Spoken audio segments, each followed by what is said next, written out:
పరిపూర్ణత చెందేదా. నీలో నేనుండుటే, నాలో నీ ఉండుటే నా ఆత్మీయానుభవమే. పరిశుద్ధాత్ముని అభిషేకముతో నీ పరిపూర్ణత చెందేదా. ఆహా నా ధన్యత, ఓహో నా భాగ్యము, ఏమని వివరింతును, ఏమని వివరింతును. ఆహా నా ధన్యత, ఓహో నా భాగ్యము, ఏమని వివరింతును, ఏమని వివరింతును. నేనెందుకని నీ సొత్తుగా మారితిని, యేసయ్యా నీ రక్తముచే కడుగబడినందున. నీ అనాది ప్రణాళికలో హర్షించెను నా హృదయ సీమ. హల్లెలూయా. ఆఖరి కీర్తనతో పాటల కార్యక్రమాన్ని ముగిద్దాం. హల్లెలూయా.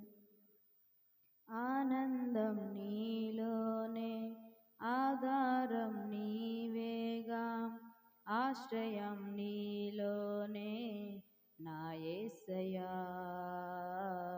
స్తోత్రార్హుడా. ఆనందం నీలోనే, ఆధారం నీవేగా, ఆశ్రయం నీలోనే నా యేసయ్యా, స్తోత్రార్హుడా. అర్హతే లేని నన్ను ప్రేమించినావు, జీవింతు ఇలాలో నీ కోసమే సాక్షాతమై. ఆనందం నీలోనే, ఆధారం నీవేగా, ఆశ్రయం నీలోనే నా యేసయ్యా, స్తోత్రార్హుడా. పదే పదే నిన్నే చేరగా, ప్రతి క్షణం నీవే ధ్యాసగా. పదే పదే నిన్నే చేరగా, ప్రతి క్షణం నీవే ధ్యాసగా. కలవరాల కోటలో, కన్నీటి బాటలో, కలవరాల కోటలో, కన్నీటి బాటలో, కాపాడే కవచముగా నన్ను ఆవరించిన దివ్య క్షేత్రమా, స్తోత్ర గీతమా. ఆనందం నీలోనే, ఆధారం నీవేగా, ఆశ్రయం నీలోనే నా యేసయ్యా, స్తోత్రార్హుడా.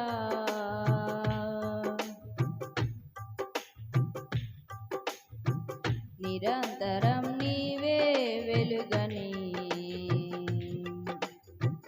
నిత్యమైన స్వాస్థ్యం నీదని. నిరంతరం నీవే వెలుగని, నిత్యమైన స్వాస్థ్యం నీదని. నీ సన్నిధి వీడక సన్నుతించి పాడనా, నీ సన్నిధి వీడక సన్నుతించి పాడనా. నీ కొరకే ధ్వజమెత్తి నిన్ను ప్రకటించనా, సత్యవాక్యమే భాగ్యమే ఆనందం నీలోనే ఆధారం నీవేగా ఆశ్రయం నీలోనే నా యేసయ్యా స్తోత్రార్హుడా సర్వసత్యమే నా మార్గమై సంఘక్షేమమే నా ప్రాణమై సర్వసత్యమే నా మార్గమై సంఘక్షేమమే నా ప్రాణమై లోక మహిమ చూడక నీ జాడను వీడక లోక మహిమ చూడక నీ జాడను వీడక నీలోనే నిలవాలి నిత్య సియోనులో ఈ దర్శనం నా ఆశ్రయం ఆనందం నీలోనే ఆధారం నీవేగా ఆశ్రయం నీలోనే నా యేసయ్యా స్తోత్రార్హుడా అర్హతే లేని నన్ను ప్రేమించినావు జీవింతు ఇలాలో నీ కోసమే సాక్షాతమై ఆనందం నీలోనే ఆధారం నీవేగా ఆశ్రయం నీలోనే నా యేసయ్యా స్తోత్రార్హుడా హల్లెలూయా.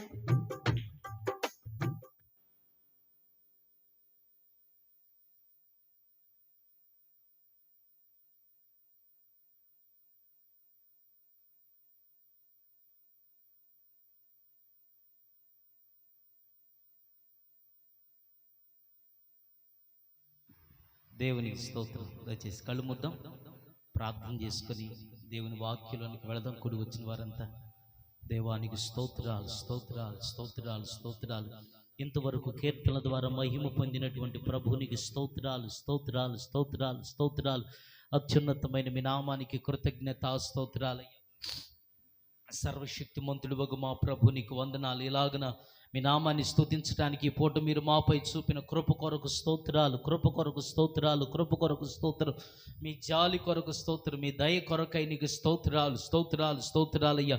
ఎంతవరకు కీర్తన ద్వారా మీ నామాన్ని మహిమపరచడానికి మీరు చూపిన సమయోచితమైన మీ కృప కొరకై స్తోత్రాలు స్తోత్రాలు స్తోత్రాలు స్తోత్రాలు. ఈ సమయంలో ప్రభు నీ దాసును మరుగుపరుస్తున్నందుకు స్తోత్రం, నీ దాసును ముఖాంతులోంచి మాతో మాట్లాడబోతున్నందుకు స్తోత్రం. అవసరమైన మాటలన్నిటిని అర్థమయ్యే రీతిలో పరిశుద్ధాత్మ దేవుడా మీరే బోధించుతున్నందుకై నీకు స్తోత్రాలు స్తోత్రాలు స్తోత్రాలు స్తోత్రాలు స్తోత్రాలు స్తోత్రాలు. హల్లెలూయా హల్లెలూయా హల్లెలూయా హల్లెలూయా హల్లెలూయా. మహాదేవుడు అయినటువంటి మా ప్రభువానికి స్తోత్రాలు స్తోత్రాలు స్తోత్రాలు స్తోత్రాలు. అత్యున్నతుడు ఒక మా ప్రభు నీకు వందనాలు స్తోత్రాలు స్తోత్రాలు స్తోత్రాలు స్తోత్రాలు.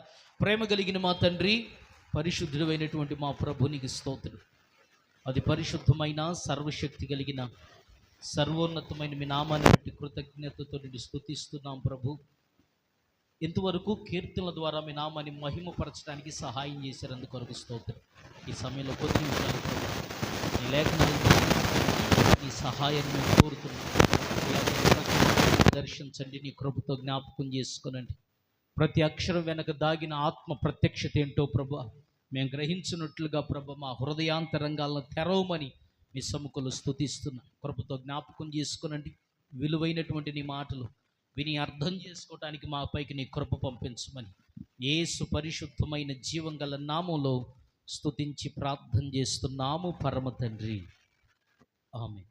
శ్రద్ధగా కూర్చుందాం. మహాదేవుడును మహోన్నతుడైన యేసయ్య పరిశుద్ధమైన నామానికి సమస్త విధములైన మహిమ కలుగునుగాక. ఆమేన్. హల్లెలూయా. మంచిది. ప్రభు నామములో కూడి వచ్చినటువంటి మీ అందరికీ యేసుక్రీస్తు నామములందరికీ వందనాలు. దేవునికి స్తోత్రం. హల్లెలూయా. మంచిది. ఏలియా గనక నేను ఒక్కడనే ఉన్నాను అన్నట్లుగా అన్నోళ్ళలో ధ్యానాన్ని ఒక్కడే నిలిచాడు, మిగిలిన వాళ్ళందరూ కనబడలేదు. దేవునికి స్తోత్రం. హల్లెలూయా. మంచిది. ఈనాటి మన వాక్య ధ్యానంలోనికి వెళదాం. మత్తయి సువార్త 26వ అధ్యాయం. మత్తయి సువార్త 26వ అధ్యాయం 26వ వచనం నుంచి 30వ వచనం వరకు ఉన్న విషయాలను మనం కలిసి చదువుదాం. మత్తయి సువార్త 26వ అధ్యాయం తీసారా? 26వ వచనం నుంచి 30వ వచనం వరకు ఉన్న విషయాలు మనందరం కలిసి చదువుదాం. వారు భోజనము చేయుచుండగా యేసు ఒక రొట్టె పట్టుకొని దాన్ని ఆశీర్వదించి విరిచి తన శిష్యులకిచ్చి, మీరు తీసుకొని తినుడి, ఇది నా శరీరం అని చెప్పాను.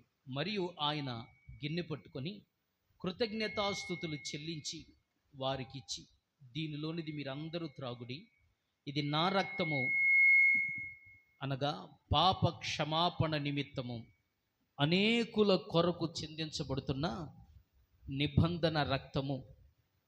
నా తండ్రి రాజ్యములో మీతో కూడా నేను ఈ ద్రాక్షరసము క్రొత్తదిగా త్రాగు దినము వరకు ఇకను దాని త్రాగనని మీతో చెప్పుచున్నానన్ను. అంతట వారు కీర్తన పాడి ఒలీవల కొండకు వెళ్ళిరి. దేవునికి మహిమ కలుగునుగాక. ఆమేన్. హల్లెలూయా. మంచిది. ఈ చదవబడినటువంటి లేఖన భాగంలో యేసుక్రీస్తు ప్రభువారు ఆయన అప్పగించబడబోతున్నటువంటి ఆ రాత్రి శిష్యులతో కలిసి ఆయన పస్కా విందు అందులో పాల్గొన్న విషయం ఇక్కడ మనకు కనపడిద్ది. ఇక్కడే యేసుక్రీస్తు ప్రభువారు శిష్యుల పాదాలు కడిగిన సందర్భం ఇక్కడ మనకు కనపడుతుంది. ఈ విషయాలు మనం గడిచిన వారంలో ధ్యానం చేశాం. ఈ పూట ఇందులోంచి ప్రభు మనకు నేర్పుతున్న పాఠం ఏంటయ్యా అని అంటే, యేసుక్రీస్తు ప్రభువారు తన శిష్యులతో పాటు భోజనం చేసేటప్పుడు ప్రభు సంస్కార ఆరాధన అనే విషయాన్ని అక్కడ వారికి జ్ఞాపకం చేస్తూ, అక్కడ మొట్టమొదట శిష్యులతో కలిసి యేసుక్రీస్తు ప్రభువారు పాలు పంపులు పొందాడు. ఆయన ఒక రొట్టె తీసుకొని, దీన్ని మీరందరూ తినండి, ఇది నా శరీరం అని మాట్లాడాడు. ఆయన అదేవిధంగా ఆ రొట్టె తిన్న తర్వాత ఒక గిన్నె తీసుకొని అందులో ఉన్న ద్రాక్ష రసాన్ని తీసుకొని, ఇది అనేకుల కొరకు చిందించబడుతున్న నా నిబంధన రక్తం అని యేసుక్రీస్తు ప్రభువారు వారితో మాట్లాడటం జరిగింది. ఈ లేఖన భాగంలో మొదటగా మనం గ్రహించాల్సిన విషయం ఏంటయ్యానంటే, మనం ప్రతి నెల పాలు పంపులు పొందుతున్నటువంటి ఆ ప్రభు సంస్కార ఆరాధన అనేది యేసుక్రీస్తు ప్రభువారే ప్రారంభించారు. ఈ ప్రభు సంస్కార ఆరాధనలో చాలా దైవికమైన ఆశీర్వాదాలు ఉన్నాయి. గడిచిన దినాల్లో వీటిని నేను మీకు జ్ఞాపకం చేశాను. ప్రభు చిత్తం అయితే ఇంకెప్పుడన్నా వాటిని గురించి వివరంగా మనం ధ్యానం చేస్తాం. ఇప్పుడు అంత వివరంగా తెలుసుకునే సమయం కాదు. కానీ ఇక్కడ మనం నేర్చుకునే పాఠం ఏంటంటే, ఖచ్చితంగా మనం తింటున్నటువంటి శరీరమైనటువంటి ఆ రొట్టెను యేసు ప్రభు శరీరంగా భావించాలి. స్తోత్రం చెబుదామా? హల్లెలూయా.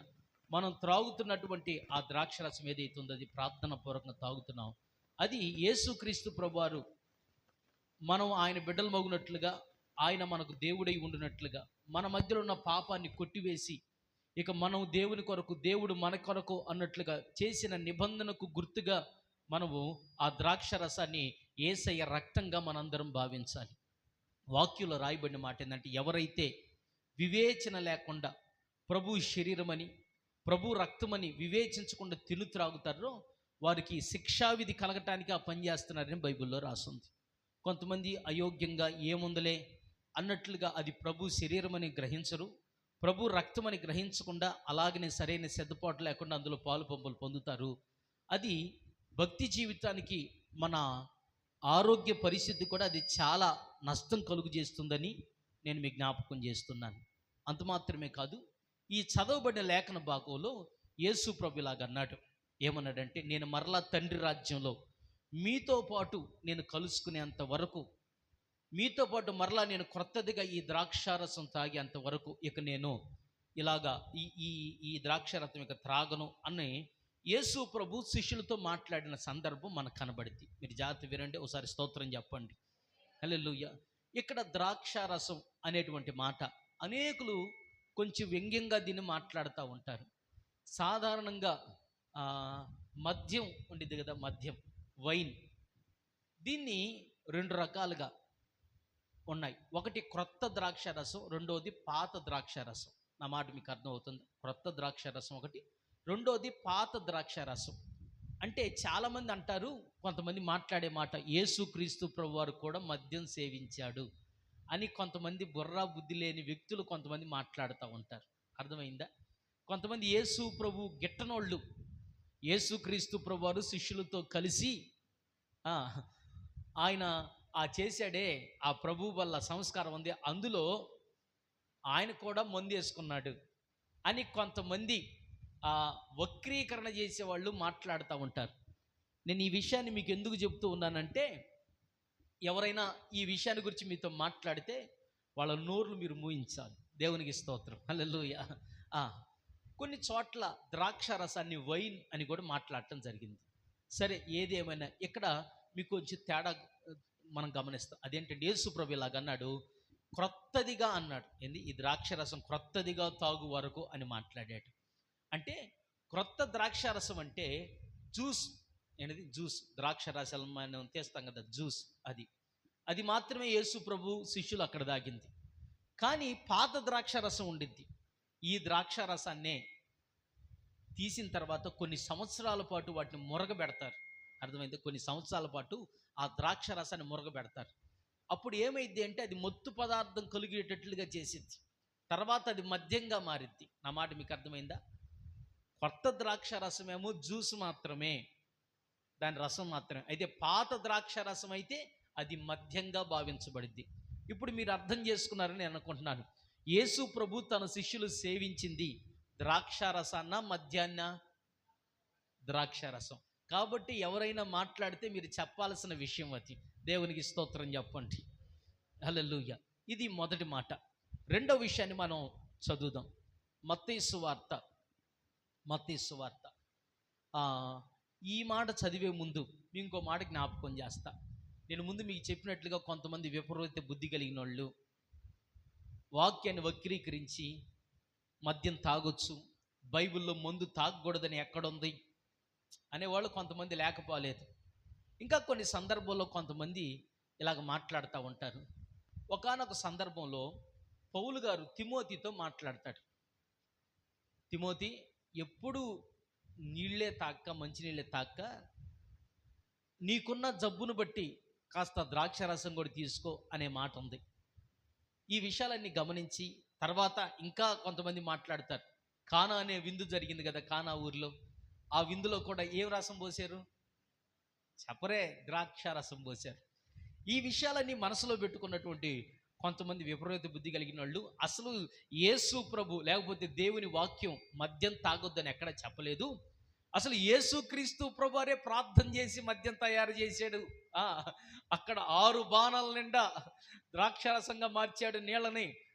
కాదని ఎవరినో చెప్పమను అనే కొంతమంది మాట్లాడుతూ ఉంటారు. దేవుని వాక్యం దాని గురించి చాలా స్పష్టంగా రాయబడింది. ఎఫెసీయులకు రాసిన పత్రిక చదువుతారా? పౌలు ఎఫెసీకి రాసినటువంటి పత్రిక 5వ అధ్యాయం 18వ వచనాన్ని మీరు చదవండి. పౌలు ఎఫెసీయులకు రాసిన పత్రిక 5వ అధ్యాయం చదవండి, 18వ వచనం.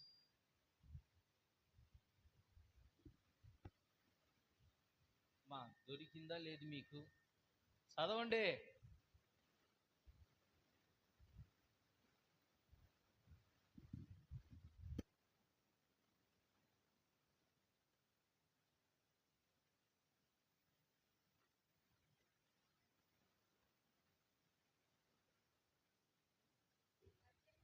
మద్యముతో మత్తులై ఉండకుడి, దానిలో దుర్వ్యాపారం కలదు, అయితే ఆత్మపూర్ణులై ఉండుడి. దేవునికి స్తోత్రం, హల్లెలూయా.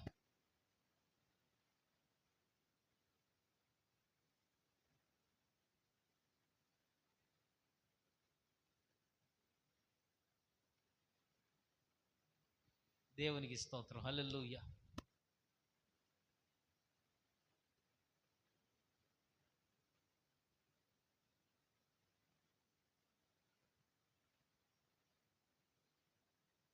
దేవునికి స్తోత్రం. హల్లెలూయా. రాయబడిన మాట ఏంటంటే మద్యముతో మత్తులై ఉండకుడి. ఏం చెప్పబడింది? మద్యంతో మత్తులై ఉండకుడి. ప్రతి ఒక్కరూ ఆత్మపూర్ణులై ఉండండి అని దేవుని వాక్యం సెలవిస్తుంది. ఎందుకు మద్యం తాగొద్దని దేవుడు అనంటే దాంట్లో దుర్వ్యాపారం ఉందట. ఏముందట దాంట్లో? చెప్పరు మీరు. దుర్వ్యాపారం ఉంది. ఎవడైతే మద్యానికి లోనవుతాడో, మత్తుకు లోనవుతాడో వాని జీవితం దుర్వ్యాపారానికి లోనైపోతాడు.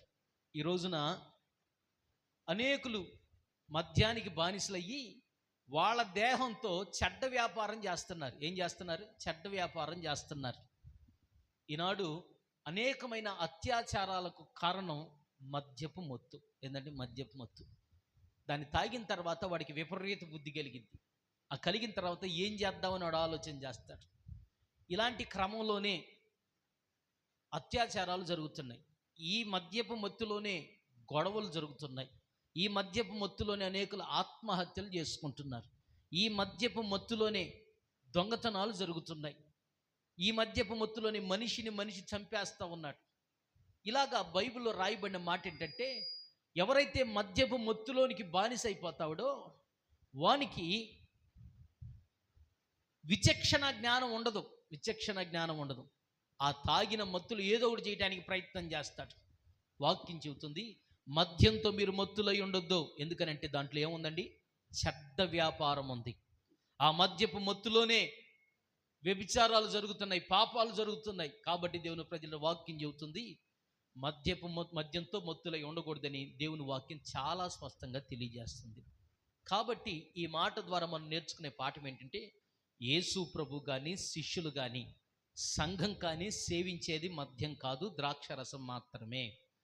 దేవుని వాక్యం చాలా స్పష్టంగా తెలియజేస్తుంది మద్యంతో మత్తులై ఉండకూడదు, ఆత్మపూర్ణులై ఉండాలి. ఆత్మవశం, మద్యానికి వశం అవ్వకూడదు. మనం పరిశుద్ధాత్మ దేవుని చేత నింపబడాలి. మద్యంతో నింపబడకూడదు. పరిశుద్ధాత్మ చేత, దేవుని ఆత్మ చేత మనం నింపబడాలి. తద్వారా మన ఆధ్యాత్మిక జీవితాలకు మేలు కలుగుతుంది. స్తోత్రం. హల్లెలూయా. ఇది మొదటి మాట. రెండవ మాటగా మత్తయి సువార్త 26వ అధ్యాయంలోనికి మరలా రండి. మత్తయి సువార్త 26వ అధ్యాయం 31 నుంచి 26వ అధ్యాయం 31 నుంచి 35వ వచనం వరకు ఉన్న విషయాల్ని మనం చదువుదాం, కలిసి చదువుదాం. అప్పుడు యేసు వారిని చూచి, ఈ రాత్రి మీరందరూ నా విషయమై అభ్యంతరపడిదరు. ఎలయనగా గొర్రెల కాపరిని కొట్టుదును, మందలోని గొర్రెలు చెదరిపోవును అని వ్రాయబడి ఉన్నది కదా. నేను లేచిన తరువాత మీకంటే ముందుగా గలిలయకు వెళ్ళేదన నేను. అందుకు పేతురు, నీ విషయమై అందరూ అభ్యంతరపడినను నేను ఎప్పుడునూ అభ్యంతరపడనని ఆయనతో చెప్పగా, యేసు అతన్ని చూచి, ఈ రాత్రి కోడి కోయక మునిపే నీవు నన్ను ఎరుగునని ముమ్మారు చెప్పెదవని నీతో నిశ్చయముగా చెప్పుచున్నాను నేను. పేతురు ఆయనను చూచి, నేను నీతో కూడా చావవలసి వచ్చినను నిన్ను ఎరుగునని చెప్పనెను. అదే ప్రకారం శిష్యులందరూ అనిరి. దేవునికి స్తోత్రం చెబుదామా? హల్లెలూయా. మంచిది. ఈ లేఖన భాగంలో రెండవ మాటలో యేసుక్రీస్తు ప్రభువారు ఇలాగన పస్కా విందులు అయిపోయిన తర్వాత శిష్యులతో ఇలాగన్నాడు. ఏమన్నాడయ్యా అని అంటే గమనించాలి. ఈ రాత్రి దైవ గ్రంథంలో, పాత నిబంధన గ్రంథంలో ఒక లేఖనం, ప్రవచనం రాయబడింది. అదేంటంటే గొర్రెల కాపరిని కొడతాను, అప్పుడు గొర్రెలన్నీ చెదరిపోతాయి అని దేవుడు మాట్లాడాడు. ఆ లేఖనం ఇక్కడ నెరవేర్పులోనికి వస్తుందని యేసు ప్రభు చెప్పాడు. గొర్రెలంటే యేసు ప్రభుని వెంబడిస్తున్న శిష్యులు. ఎవరండి? యేసు ప్రభుని వెంబడిస్తున్న శిష్యులు. గొర్రెల కాపరి అంటే వాళ్ళ కాపరి ఎవరున్నారు? యేసు ప్రభు ఉన్నాడు. అయితే ఆ రాత్రే యేసు ప్రభు పట్టబడతాడని, ఆ తర్వాత ఆయన్ని వెంబడించిన వారంతా కూడా పారిపోతారు అని యేసు ప్రభు ముందుగానే చెప్పాడు. ఈ విషయం శిష్యులందరూ విన్నారు. విని, ఈ రాత్రి నేను పట్టబడతాను, మీరందరూ చెదరిపోతారు, నాతో ఉండరు అని మాట్లాడితే పేతురు ఇలాగన్నాడు, ప్రభువా, మరణము సమీపించిన, సావు సమీపించినా సరే నేను నిన్ను విడిచిపెట్టి వెళ్ళను అని దీని గురించి పేతురు మాట్లాడుతూ వచ్చాడు. ఏమన్నాడండి? సావే ఎదురొచ్చినా, మరణించాల్సిన పరిస్థితి, నీతో పాటు మరణించాల్సిన పరిస్థితి వచ్చినా నేను మాత్రం నువ్వెవరో తెలీదు అని నేను మాట్లాడు, నేను నిన్ను విడిచిపెట్టను అని అన్నాడు. అంటే పేతురు మనసులో ఏముందనంటే, ఎప్పటికీ తన జీవితంలో దేవుణ్ణి విడిచిపెట్టకుండా బతకాలి, భక్తి చేయాలని తన మనసులో ఉంది. కానీ యేసు ప్రభు ఇలాగ అన్నాడు. ఏమన్నాడంటే, ఏ నోటితో అయితే నువ్వు ఇలాగ మాట్లాడావో, చచ్చిపోయేంత వరకు, చావే ఎదురొచ్చినా, నీతో చచ్చిపోవాల్సి వచ్చినా నిన్ను నేను విడిచిపెట్టను అని అన్నావో, ఈరోజు కోడి కూయకు మునిపే నేనంటే ఎవరో తెలియదని నీ నోటితో నువ్వు చెబుతావయ్యా అని మాట్లాడాడు. ఇదే మాటను, అవును, ఈ మాట యేసు ప్రభు చెప్పిన తర్వాత మళ్ళీ పేతురు అంటాడు, లేదు ప్రభువా, అసలు అలాగ జరగనే జరగదు, నేను నీతో కూడా చావలసి వచ్చి నిన్ను ఎరుగునని చెప్పను అని అన్నాడు. మొదటేమో పేతురు మాట్లాడిన మాటలో నేను నిన్ను విడిచిపెట్టను అని అన్నాడు. రెండోసారి ఇలాగన్నాడు యేసు ప్రభు, అంటే అసలు నువ్వు నేను ఎవరో తెలియనని మాట్లాడతావే నువ్వు అని అంటే, ఈయనంటాడు, చావలసి వచ్చినా సరే నువ్వంటే నాకు తెలియదని నేను మాట్లాడినన్నాడు. శిష్యులందరూ కూడా అవును అని అందరూ అలాగే మాట్లాడారు. జరిగిన సందర్భం ఏంటి? యేసు ప్రభు ఆ రాత్రి పట్టబడ్డాడు. అందరూ ఏమైపోయారు? చెదరిపోయారు. పేతురు అసలు యేసు ప్రభుకి ఏం జరగబోతుందో తెలుసుకోవటం కోసం ఆయన తీసుకెళ్ళిన సభ దగ్గరికి, మనుషుల దగ్గరికి వెళ్ళాడు. ఈయన అనేకులు అక్కడ ఉన్న వాళ్ళు చూసి, నువ్వు కూడా యేసు ప్రభుతో ఉన్నావు కదా అని అంటే, నేను కాదు అని మాట్లాడాడు. ఆ తర్వాత కొంత దూరం వెళ్ళిన తర్వాత మళ్ళీ కొంతమంది అడిగారు, నీ వేషం చూస్తే, నీ వ్యవహారం చూస్తే నువ్వు యేసు ప్రభు శిష్యుల్లో ఒకళ్ళలాగా ఉన్నావే అని అంటే, అయ్యో కానే కాదు అని ఒట్టు పెట్టుకున్నాడు. నిజం, నాకు అసలు యేసు ప్రభు అంటే తెలియదు అని ఒట్టు పెట్టుకున్నాడు. చివరిగా ఒక చిన్నపిల్ల కూడా చూసి, నిజమే ఈయన యేసు ప్రభుతో కూడా ఉన్నాడంటే, చిన్నపిల్ల దగ్గర కూడా కనీసం నిజం చెప్పలేకపోయాడు, అంత భయం ఏర్పడింది. చిన్నపిల్ల దగ్గర కూడా పిల్ల దగ్గర కూడా నిజం చెప్పలేకపోయాడు, చిన్నపిల్లల దగ్గర అంత భయపడ్డాడు. ఇక్కడ మనం ఒకటి నేర్చుకోవాలి. పేతురు హృదయంలో మరణం సమీపించిన దేవుని విడవనంత నిర్ణయం ఉంది, కానీ ఆయనకు ఎదురైనటువంటి పరిస్థితులు, అలాంటి పరిస్థితులు తనకి వ్యతిరేకంగా, భక్తి జీవితానికి వ్యతిరేకంగా వచ్చినటువంటి ఆ పరిస్థితులు చివరికి దేవుని కొరకు నిలబడకుండా చేశాయి. దేవుని బిడ్డలారా, ఈ రోజున మన జీవితంలో కూడా ఒక విషయాన్ని గుర్తుపెట్టుకోవాలి. మనందరి జీవితంలో కూడా ఇలాంటి సమయం ఒకటి వచ్చింది. ఏంటంటే, ఇలాంటి సమయం వచ్చేది. వ్యక్తిగతంగా మనం దేవుడు అంటే తెలీదు అన్నట్లుగా బ్రతకాలనే మనసు మనకు ఉండదు, కానీ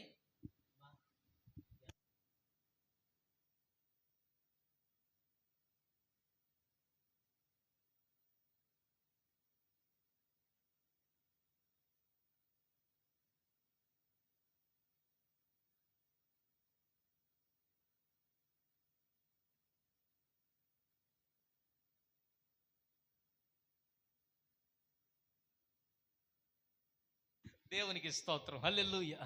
సరే, జాగ్రత్తగా ఆలకించాలి. మన జీవితంలో కూడా ఇలాంటి పరిస్థితులు వస్తాయి.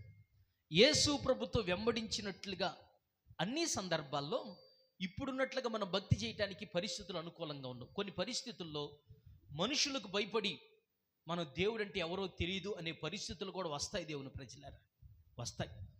ఉదాహరణకు ఎవరైనా సరే, ఇప్పుడు ఒక పరిస్థితి వచ్చిందిగా, ఎవరైనా క్రైస్తవుడు అయితే వాడికి ఎస్సీ కేటగిరీకి సంబంధించినటువంటి సదుపాయాలు కలగవు అని మాట్లాడుతున్నారు. ఒకవేళ నిజంగా ఇలాంటి పరిస్థితులు రానున్న రోజుల్లో ఖచ్చితంగా వస్తాయి. మీరు క్రైస్తవులా లేకపోతే ఎస్సీలా అనే ఒక పరిస్థితి వచ్చింది. అప్పుడు మీరు కనుక లేదు మేము క్రైస్తవులమే అని అన్నారనుకో, అప్పుడు ఏం జరిగిద్ది? మీరు కూడా కరెంటు బిల్లు కట్టాలి. ఇప్పుడు కరెంటు బిల్లు లేదు కాబట్టి రేత్రి పొగులు వెలుగుతున్నాయి. మీరు కూడా కరెంటు బిల్లు కట్టాలి. మీరు కూడా రాస్తున్నటువంటి ఆ ఉద్యోగాల కోసం రాసే ఎగ్జామ్స్ ఉంటాయి. దాంట్లో కట్ ఆఫ్ ఉండదు. ఎస్సీలకి తక్కువ మార్కులు వచ్చినా కొంత ఉద్యోగం వచ్చింది, అది ఉండదు. అందరితో పాటు అన్ని మార్కులు తెచ్చుకోవాల్సింది. తర్వాత ఎస్సీ కార్పొరేషన్ సంబంధించిన లోన్లు రావు. అర్థమైందా? లోన్లు రావు. ఇలాగా షెడ్యూల్ క్యాస్ట్కి సంబంధించినటువంటి కొన్ని ఏవైతే ఉన్నాయో అవి రావు. అప్పుడు అలాంటి పరిస్థితుల్లో మాట్లాడేవాళ్ళు ఉండరా? ఉద్యోగం కోసం మాట్లాడేవాళ్ళు ఉండరా? నేను క్రైస్తవుని కాదు అని మాట్లాడేవాళ్ళు ఉండరా? ఎందుకు? ఉద్యోగం రాదేమో అన్నట్లుగా. మేము క్రైస్తవులం కాదు, ఎందుకు? కరెంటు బిల్లు వచ్చిద్దేమో అని. దేవుని బిడ్డలారా, మీకు ఒక విషయాన్ని గుర్తుపెట్టుకోండి. లోకంలో కేవలం రిజర్వేషన్ లేకపోతే బతకలేమా? ఉదాహరణకు చెబుతున్నా, లోకంలో బీసీలు బతకట్లేదా? రిజర్వేషన్ లేకపోయినా బతుకుతున్నారు లేదా? బతుకుతున్నారు. ఎవరైతే మేము క్రైస్తవులు అని అంటారో స్కూల్లో పుస్తకాలు కూడా ఇవ్వరు. ఎందుకు? ఎస్సీలకు మాత్రమే పుస్తకాలు ఇస్తారు, మిగిలిన వాళ్ళకి పుస్తకాలు ఇవ్వరు. కొనుక్కోవాలి. అలాంటి పరిస్థితుల్లో మీరు మాట్లాడగలరా? మనం పేతురుని అంటాం కానీ పేతురు అబద్ధం ఆడాడు అని అంటారు కానీ పేతురుకు వచ్చిన పరిస్థితులు అలాంటివి. ఒకవేళ అలాంటి పరిస్థితులు వస్తే మన గతి ఏమైపోద్ది? మనం క్రైస్తవులను ఒప్పుకోగలమా?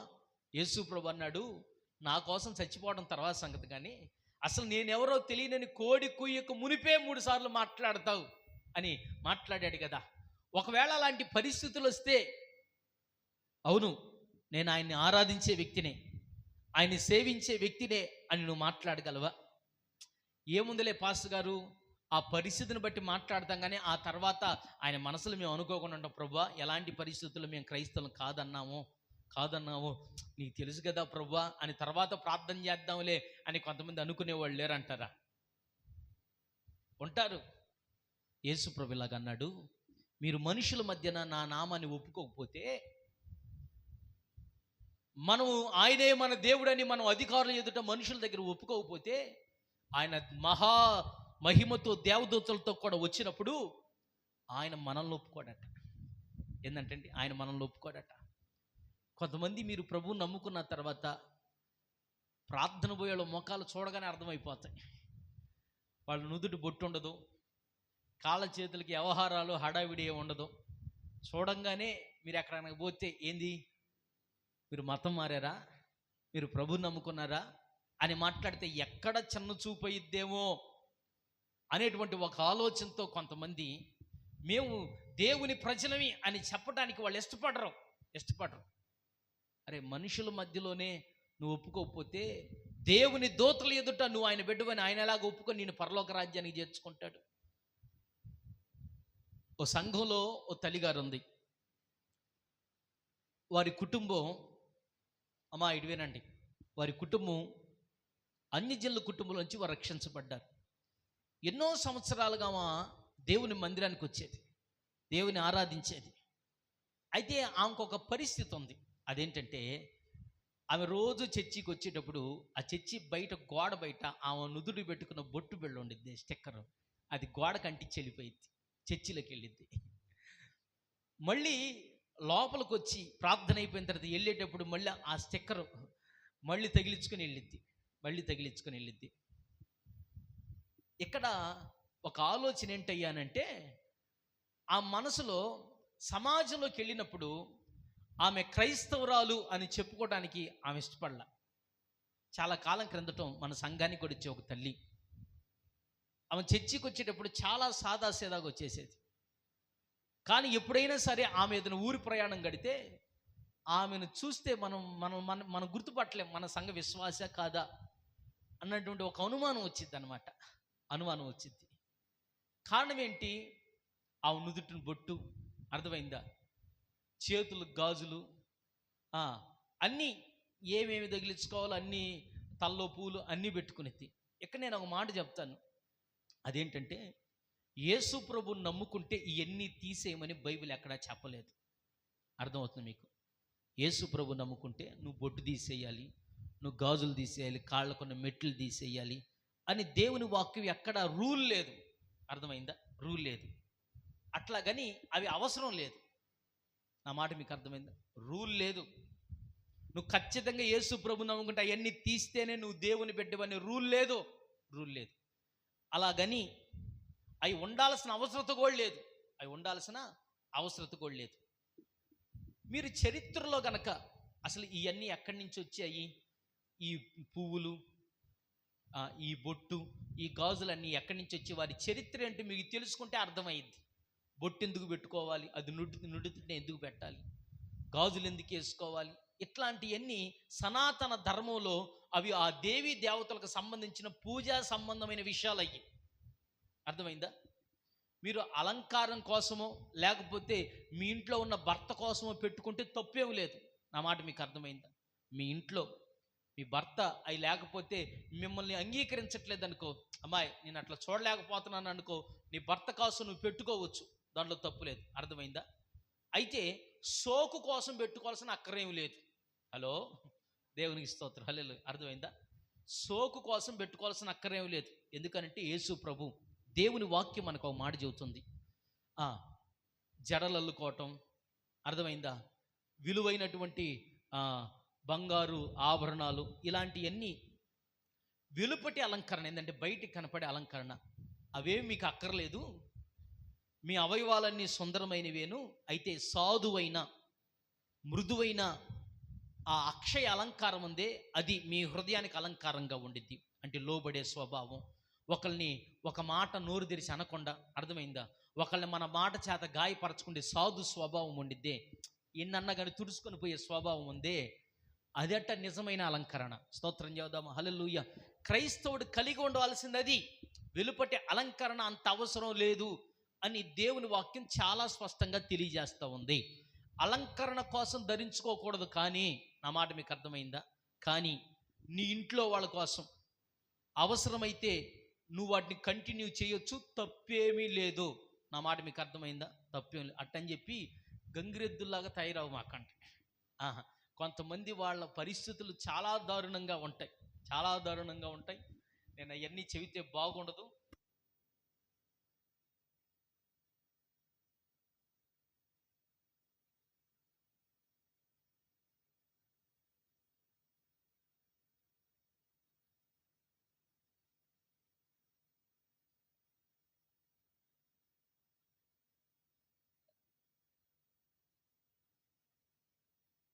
స్తోత్రం. హల్లెలూయా. అయితే ఆ పరిస్థితి, ఆమె ఎందుకని ఇవన్నీ పెట్టుకుంటుంది అని అంటే, క్రైస్తవులంగా మారేమని చెప్పి లోకం చిన్న చూపు చూసి దాని ఉద్దేశంతో పెట్టుకుంది. మా ఆయన కోసం పెట్టుకున్నంటే తప్పు లేదు, అది అర్థమైందా? తప్పు లేదు. కానీ సమాజం తన చిన్న చూపు చూసిద్ది, దేవుని మందిరానికి వెళ్తున్నామని అనే ఆలోచనతో అవన్నీ పెట్టుకొని తిరిగేది. నేనంటాను, దేవుని వాక్యం చాలా స్పష్టంగా తెలియజేస్తున్న మాట. ఈరోజు మనం అంతా బాగానే ఉంటాం, కానీ బాగానే భక్తి చేస్తాం, ప్రార్థన చేస్తాం, కానీ కొన్ని ఆటంకాలు వచ్చినప్పుడు మన దేవుడు ఆయనని చెప్పగలగాలి.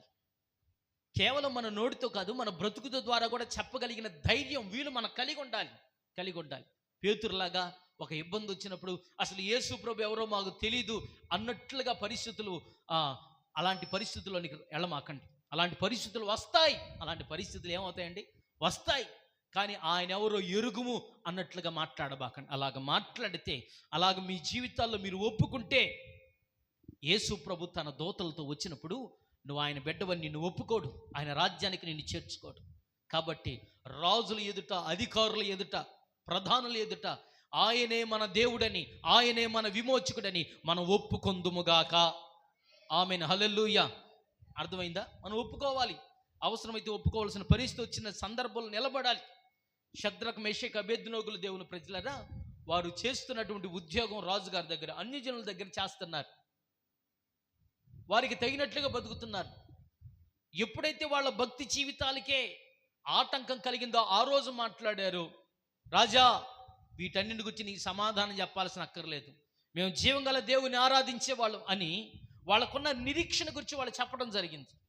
అర్థమైందా? అట్లని చెప్పి ఒకవేళ ఎవరైనా ఏదైనా మీ దగ్గరకు వచ్చి మాట్లాడితే, అమ్మా అర్థమవుతుందా? మీ దగ్గరకు వచ్చి ఎవరైనా మాట్లాడితే వింటున్నారా? స్తోత్రం చెప్పండి. హల్లెలూయా. ఎవరైనా వచ్చి, ఒకవేళ మీరు అన్యజనుల మధ్యలో ఉంటుంటే వాళ్ళకి తెలియక ఏదైనా ఒక ప్రసాదం ఏదైనా తెచ్చారనుకో, అమ్మా వింటున్నారా? తెలియక అంటే కొంతమంది ఉంటారు కదా, ఈ ఈ ఈ మిశ్రిత జనం ఉంటారు కదా, ప్రార్థన పోయినా కానీ అన్ని చేసేవాళ్ళు ఉంటారులేండి. వాళ్ళలాగని చెప్పి తెచ్చి నీ దగ్గరికి ఇచ్చారనుకో, నువ్వు వెంటనే విగ్రహాల దగ్గర తెచ్చారా, మీరు పాపాత్ములు, దుర్మార్గులు అని మాట్లాడవాకండి. అర్థమైందా? అట మాట్లాడు. వాక్యం చెబుతుంది, నీ నిరీక్షణ నువ్వేదైతే ఎదురు చూస్తున్నావో దాని గురించి కారణం ఎందుకు చేయట్లేదు, నువ్వు ఎందుకు తినట్లేదని అడిగేవాడికి సాత్వికంతో జవాబు చెప్పాలంట. అట చెప్పాలి, కోపంతో కాదు, సాత్వికంతో జవాబు చెప్పాలి. నువ్వు ఎందుకు చేయట్లేదో, ఎందుకు వెళ్ళట్లేదో, ఎందుకు తినట్లేదో దాని గురించి నువ్వు వివరణ సాత్వికంగా చెప్పాలి. మీ దేవుళ్ళు సరైనోళ్ళు కాదు, అవి విగ్రహాలు అని ఇన్ని మాటలు మాట్లాడకూడదు. అర్థమైందా? ఇన్ని మాటలు మాట్లాడకూడదు. తెలివిగా జవాబు చెప్పాలి, సాత్వికంగా జవాబు చెప్పాలి. ఓ రోజు దైవజనులు జఫన్య శాస్త్రి గారు ఆయన చదువుకునే రోజుల్లో అనేకులకు దేవుని వాక్యాన్ని చెప్తూ తనతో పాటు ఉన్న ఫ్రెండ్స్ దేవుని వాక్యాన్ని చెబుతూ మందిరానికి తీసుకెళ్ళేవాడు. ఒకరోజు వాళ్ళ స్నేహితుడు పాస్టర్ గారికి ప్రసాదం తీసుకొచ్చి ఇచ్చాడు. ఏం తెచ్చి ఇచ్చాడంటే ప్రసాదం తెచ్చి ఇచ్చాడు. అడిగంట, నువ్వు చర్చికి రమ్మంటే నేను వస్తున్నాగా. అర్థమైంది, చర్చికి రమ్మంటే వస్తున్నాగా,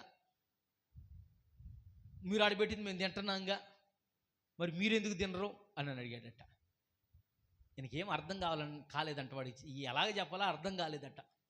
అప్పుడు మనసులో స్తుతిస్తూ ఉండగా ఆ రోడ్డు మీద అయ్యప్ప స్వామి మాల ధరించినటువంటి ఆ భక్తుడు వెళ్తా ఉన్నాడట. ఆయన చూపించి నువ్వు హిందువేగా అని అడిగాడంట ఈయన్ని. వాళ్ళ ఫ్రెండ్ హిందువుని అన్నాడు. ఇప్పుడు ఆ రోడ్డు మీద వెళ్తున్న ఆ దీక్షలో ఉన్నటువంటి ఆయన కూడా హిందువే కదా అని అన్నట్టు. హిందువే అనంట. నువ్వు చికెన్ తింటావు, అతను ఆయన పెడితే తింటాడా అని అడిగాడంట. అతను తినడు. నువ్వు చెప్పులు వేసుకున్నావు, అతను చెప్పులు వేసుకోలేదు, ఎందుకు అని అన్నాడంట. అంటే అతడు దీక్షలో ఉన్నాడు అని మాట్లాడంట. అప్పుడు ఈయన అన్నాడంట, నేను కూడా దీక్షలో ఉన్నాను అన్నాడట. స్తోత్రం చెప్పండి, హల్లెలూయా. నేను కూడా దీక్షలోనే ఉన్నాను, కాకపోతే ఆయన 40 రోజులు దీక్షలో ఉన్నాడు, నేను బతికినంతకాలం దీక్షలో ఉన్నాను నేను అని మాట్లాడాడట. అప్పుడు తనకు అర్థమైంది. అలాగే దేవుని ప్రజలారా, మన నిరీక్షణను గురించి ఎవరైతే కారణం అడుగుతారో వాళ్ళకి మన సాత్వికంతో జవాబు చెప్పాలి. మనం కూడా, కాకపోతే మన వేషం మారలేదు కానీ మన బ్రతుకంతా యేసు ప్రభువుకి ఇక మన జీవితం ఒక వ్రతంలోనికి వెళ్ళిపోయాం. ఇది జీవితాంతం వ్రతం. అందుకని మనం ఆ దీక్షలో ఉన్నవాడు ఏ విధంగా అయితే చెప్పులు వేసుకోవడం, ఆ దీక్షలో ఉన్నవాడు ఏ విధంగా అయితే మాంసాహారం తినడం, అలాగే మనం పరలోక రాజ్యానికి వెళ్ళి ఒక దీక్షను పూనుకున్నాం మనం. అది బ్రతికినంతకాలం. ఈ బ్రతికినంతకాలం మనం మరొక చాట వాటిని నైవేద్యంగా అర్పించిన వాటిని మనం తినకూడదు. మరొక విషయం, పెళ్ళిళ్ళు జరిగినప్పుడు, ఏదైనా ఫంక్షన్లు జరిగినప్పుడు అవి నైవేద్యంగా అర్పించినవి కాదు కాబట్టి మీరు నిరభ్యంతరంగా ప్రార్థన చేసుకొని తినొచ్చు. స్తోత్రం చెప్పండి, హల్లెలూయా. కేవలం బలిచ్చిన వాటిని, నైవేద్యంగా పెట్టిన ప్రసాదాలు మాత్రమే తినకూడదు. మిగిలిన అన్యుల జనుల పెళ్ళిళ్ళు, ఫంక్షన్లకి మీరు వెళ్ళొచ్చు, భోజనాలు చెయ్యొచ్చు. స్తోత్రం చెప్పండి, హల్లెలూయా. అలాగని చెప్పి అక్కడ ఏం పెట్టారో కాస్తంత గుర్తించండి. స్తోత్రం చెప్పండి, హల్లెలూయా. సరే, ఈ చదవబడిన లేఖన భాగంలో రాయబడిన మాట ఏంటంటే, మనం దేవుని సన్నిధిలో ఒప్పుకోగలగాలి. ఏం చేయగలగాలి చెప్పండి? ఒప్పుకోగలగాలి. ఆయన ఎవరో తెలియదు అన్నట్లుగా మనం బ్రతకూడదు. రాగల దినాల్లో ఇలాంటి పరిస్థితులు వస్తాయి. బైబిల్ గ్రంథంలో నుంచి ఒక మాట మీరు చదవండి. పౌలు కొరింథీకి రాసినటువంటి మొదటి పత్రికలో 10వ అధ్యాయం 12వ వచనంలో, పౌలు కొరింథీకి రాసినటువంటి మొదటి పత్రిక 10వ అధ్యాయం 12వ వచనాన్ని మీరు చదివితే,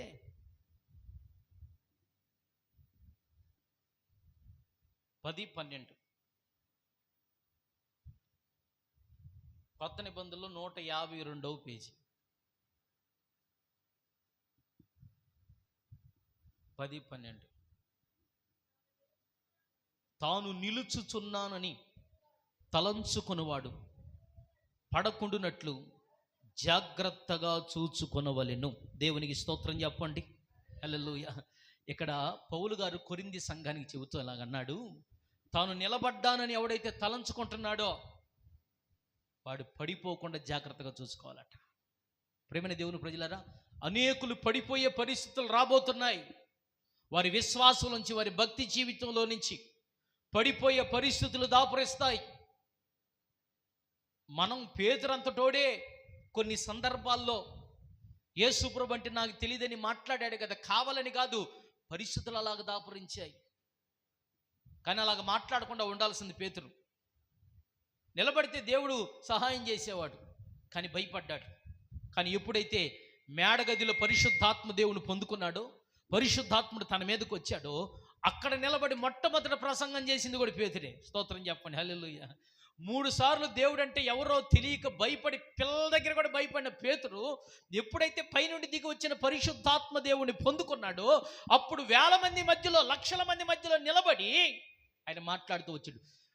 యేసు ప్రభుని గురించి ఆయన సాక్ష్యం ఇస్తూ వచ్చాడు. దేవుని ప్రజలారా, వాక్యం చెబుతుంది, తాను నిలుచున్నానని తలంచుకున్నవాడు. చాలామంది ఈ రోజున అనుకుంటున్నారు, మేము బాగానే భక్తులు నిలబడ్డాంలే, మాకేం ప్రార్థనలు అక్కర్లేదు, మాకేం విశ్వాసం అక్కర్లేదు, మాకు ఉపవాసాలు అక్కర్లేదు, మేము నిలబడ్డాం, మేమేం పడిపోలేదు అని ఎవడికి వాడే తలంచుకొని కనీసం ఉపవాస ప్రార్థనలు కానీ, విజ్ఞాపన ప్రార్థనలు కానీ, దేవుని సన్నిధిలో కనబడే విషయాలు కానీ ఏమాత్రం దృష్టి పెట్టట్లా.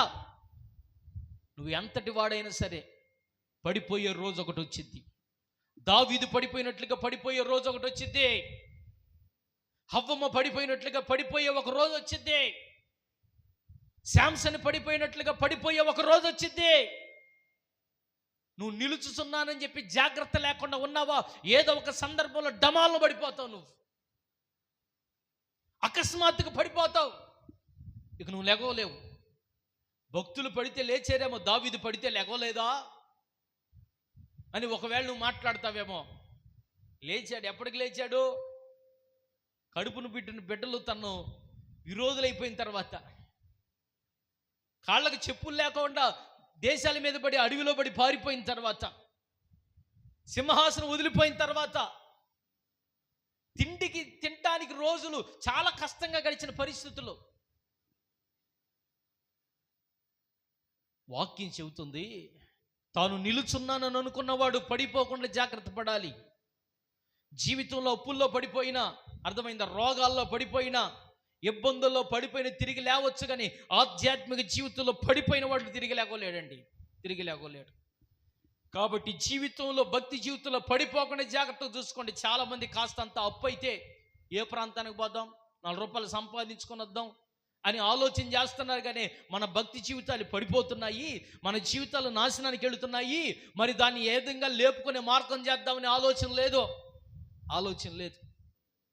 వాళ్ళ జీవితాలు ఏ విషయాలు తగ్గిపోతున్నారు వాటి మీద దృష్టి ఉంది, కానీ వాళ్ళ ఆధ్యాత్మిక జీవితాలు ఎంత పతనమైపోతున్నాయో, వాళ్ళ భక్తి, వాళ్ళ ప్రార్థనా జీవితం, వాళ్ళ నీతి న్యాయాలు, వాళ్ళ నమ్మకత్వం, వాళ్ళ పరిశుద్ధ జీవితం పడిపోతుంటే, లోకంలో పాపంలో ధనాపేక్షలు పడిపోతా ఉంటే దాంట్లో నుంచి లెగిచే మార్గం లేదు వాళ్ళకి.